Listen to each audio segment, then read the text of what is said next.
बहुत समय पहले की बात है। एक छोटे से गांव में एक प्रसिद्ध गुरुजी रहते थे। उनका नाम श्रीधर स्वामी था। गुरुजी केवल एक शिक्षक नहीं थे, बल्कि एक मार्गदर्शक और जीवन के सच्चे शिक्षक थे। उनका आश्रम दूर दूर से शिष्यों को आकर्षित करता था, जो जीवन में सही मार्ग पर चलने के लिए और अपने कर्मों का फल समझने के लिए गुरुजी के पास आते थे। गुरुजी के आश्रम में एक शिष्य था जिसका नाम रामू था। रामू एक गरीब परिवार से था, लेकिन उसका दिल बहुत बड़ा था। वह जीवन में कुछ बड़ा करना चाहता था, लेकिन उसकी परिस्थितियां हमेशा उसके खिलाफ थीं। वह हमेशा सोचता, कितना भी अच्छा काम करूं, क्यों मुझे सफलता नहीं मिलती। रामू की परेशानी दिन प्रतिदिन बढ़ती जा रही थी। एक दिन उसने गुरुजी से पूछा, गुरुजी, मैं हमेशा मेहनत करता हूँ, लेकिन फिर भी सफलता क्यों नहीं मिलती? क्या मेरा कर्म गलत है? गुरुजी मुस्कुराए और रामू को अपने पास बैठने के लिए कहा।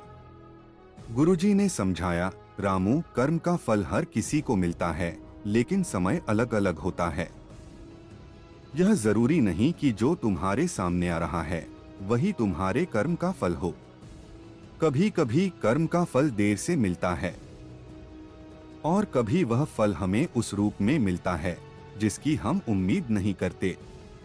गुरुजी ने एक पुरानी कहानी सुनानी शुरू की, जो रामू के जीवन को पूरी तरह से बदलने वाली थी।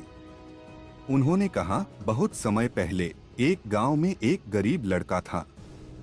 वह हमेशा गरीब था, लेकिन उसके दिल में बहुत अच्छा कर्म करने की इच्छा थी। वह लोगों की मदद करता, उनकी सेवा करता, लेकिन उसे कभी किसी से कोई जवाब नहीं मिलता। एक दिन जब वह अपने घर के पास नदी के किनारे काम कर रहा था, उसने देखा कि नदी के किनारे एक बूढ़ा आदमी बैठा था, जो बहुत परेशान था। लड़का उस बूढ़े आदमी के पास गया और पूछा, क्या हुआ दादाजी, आप इतने दुखी क्यों हो? बूढ़े आदमी ने कहा, मुझे रास्ता नहीं मिल रहा है। मैं बहुत दिनों से यहाँ बैठा हूँ, लेकिन कोई मदद नहीं करता। लड़का बिना सोचे समझे उसे अपनी पूरी मदद दी। उसने उसे पानी पिलाया और उसके साथ समय बिताया। कुछ समय बाद वह बूढ़ा आदमी वहां से चला गया, लेकिन लड़के ने उससे कुछ भी नहीं मांगा। कुछ दिन बाद गांव में एक बड़ी दुर्घटना हुई। गांव के राजा का प्रिय हीरा खो गया था। हर कोई परेशान था, क्योंकि उस हीरे का खो जाना राजा के लिए बहुत बड़ा अपमान था। वह गरीब लड़का भी अपने घर से बाहर निकला और अपनी मेहनत से हीरा ढूंढ निकाला। राजा ने उस लड़के को धन्यवाद दिया और उसे बड़ा इनाम दिया। लड़के ने जवाब दिया, यह इनाम मुझे उस बूढ़े आदमी से मिला था, जिससे मैंने बिना कुछ उम्मीद किए मदद की थी। राजा हैरान रह गया और समझा कि असली कर्म वही होता है जो बिना किसी स्वार्थ के किया जाए, और कर्म का फल हमेशा हमें सही समय पर मिलता है। गुरुजी ने रामू से कहा, रामू, जैसे उस लड़के का अच्छा कर्म अंत में उसे उपहार के रूप में मिला, वैसे ही तुम्हारा भी अच्छा कर्म तुम्हें फल देगा।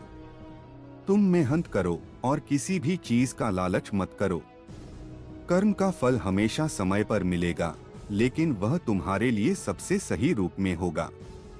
रामू की आंखों में एक नई रोशनी आ गई। उसने गुरुजी के शब्दों को दिल से समझा और अपने काम में और मेहनत करने का संकल्प लिया। धीरे धीरे उसे सफलता मिली, लेकिन वह हमेशा याद रखता था कि कर्म का फल हमेशा सबसे अच्छा होता है और उसे बिना किसी अपेक्षा के करना चाहिए। यह कहानी कर्मों का फल सबको मिलता है के संदेश को दर्शाती है, जिसमें यह बताया गया है कि हमें अपने कर्मों को बिना किसी स्वार्थ के करना चाहिए, क्योंकि सही समय पर हमें उसका फल अवश्य मिलता है।